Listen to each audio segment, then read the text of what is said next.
Podcast Deddy Corbuzier menjadi satu di antara podcast paling terkenal di tanah air. Podcast dengan judul Close the Door ini selalu ditunggu karena bintang tamu dan topik yang dibawakan selalu menarik, seperti Dhea OnlyFans. Namun sayangnya, Dhea OnlyFans kini ditangkap polisi karena kasus jual beli konten porno di situs OnlyFans. Penangkapan Dhea ini pun mengingatkan pada sejumlah tokoh atau bintang tamu lain yang juga kini sudah diamankan polisi.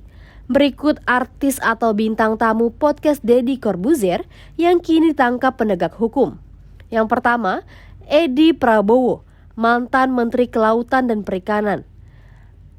Mantan Menteri Kelautan dan Perikanan ini pernah menjadi bintang tamu di podcast Deddy pada Juli 2020 lalu. Saat itu ia masih menjadi menteri. Namun tiba-tiba Edi diciduk KPK pada 25 November 2020 terkait kasus suap izin ekspor bibit lobster. Lalu yang kedua, Juliari Batubara, mantan Menteri Sosial. Sama seperti Edi Prabowo, ia pernah menjadi bintang tamu Deddy pada Juni 2020. Saat itu ia juga masih menjabat sebagai Menteri Sosial. Namun pada 6 Desember 2020, ia ditangkap karena kasus bansos yang diperuntukkan untuk warga terdampak COVID-19. Yang ketiga, Dinar Kendi. DJ seksi Dinar Kendi pernah diundang Deddy Corbuzier pada September 2020.